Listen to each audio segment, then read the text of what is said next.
జన్మభూమిశ్చ స్వర్గాదపి గరీయసి. ఇది శ్రీరామచంద్రుడు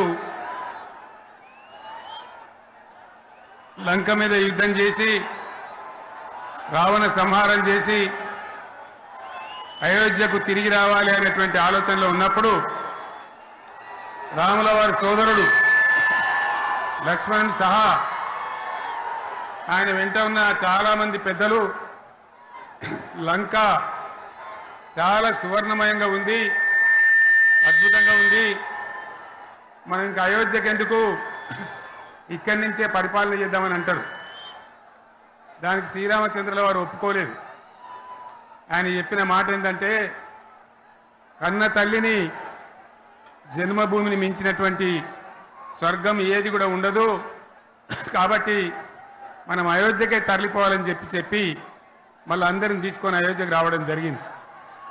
అదే స్ఫూర్తితోని చాలా గందరగోళ స్థితిలో ఉన్నటువంటి, దిక్కు తోతని స్థితిలో ఉన్నటువంటి, ఆత్మహత్యలకు ఆలవాలమైనటువంటి, వలసలకు నిలయమైనటువంటి ఒక ఘోరమైన ఆపదలో వలసవాదుల విషకౌగిలిలో చిక్కి నలిగిపోతున్న తెలంగాణ రాష్ట్రాన్ని ఎట్టి పరిస్థితుల్లో విముక్తి చేయాలని, స్వరాష్ట్రం సాధించాలని, జననిని జన్మభూమిని మించిన వేరేది లేదని చెప్పి నేను ఒక్కడిగా బయలుదేరి ఆనాడు తెలంగాణ ఉద్యమానికి శ్రీకారం చుట్టడం జరిగింది.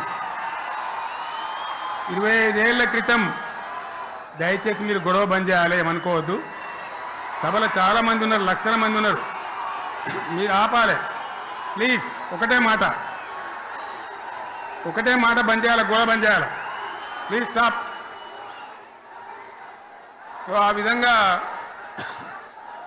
25 ఏళ్ల నాడు ఎగిరినటువంటి జెండా ఈ గులాబీ జెండా. చాలా మంది బంద్ చేయాలి, ఏ బాబు బంద్ చేయాలి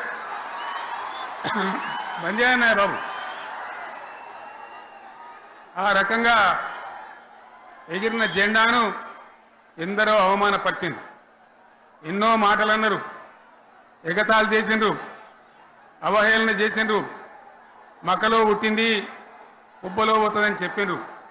కానీ ఈ జెండా మీ అందరి సహకారంతో, అనేక మంది త్యాగాలతోని, వందలాది మంది ప్రాణ బలిదానాలు కూడా చేయడంతో, అనేక ఉద్యమాలతోని యావత్తు తెలంగాణనే ఒక అద్భుతమైనటువంటి ఉద్యమమై ఎగిసిపడి, ఒక సమయం ఎట్లా వచ్చింది, ఒక సమయంలో అంటే తెలంగాణ యావత్తు ఒక పక్కన నిల్చొని బరి గీసి బిడ్డ నా తెలంగాణ అక్కడ పెట్టు అని చెప్పి నిలబడ్డటువంటి సందర్భం మనందరం కూడా సృష్టించినాం.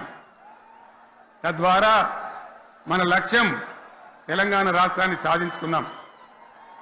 ఆ తదనంతరం ప్రజలు దీవిస్తే 10 సంవత్సరాల పాటు అద్భుతమైనటువంటి దగదగలాడే తెలంగాణ తయారు చేసి అందరూ బిత్తరపోయే విధంగా, ఆశ్చర్యపడే విధంగా బ్రహ్మాండమైన తెలంగాణ నిర్మాణం చేసుకున్నాం. ఆ విధంగా 25 సంవత్సరాల సుదీర్ఘ చరిత్రను ఈరోజు ఈ వరంగల్ గడ్డ మీద మనం జరుపుకుంటా ఉన్నాం, రజతోత్సవ సందర్భంలో జరుపుకుంటా ఉన్నాం. చాలామంది చాలా రకాల ప్రయత్నాలు చేసినారు. ఇక్కడ కూడా ఇప్పుడు కూడా బ్రహ్మాండమైనటువంటి ప్రయత్నాలు చేస్తూ ఉన్నారు. నేను ఒక్కటే మాట చెప్తా ఉన్నా, ఈ గడ్డకు ప్రత్యేకత ఉంది. ఇది రాణి రుద్రమ్మ ఏలిన వీరగడ్డ, సమ్మక్క సారక్కల పోరుగడ్డ, బమ్మెర పోతన కవితా మాధుర్యం పండించినటువంటి జీవగడ్డ.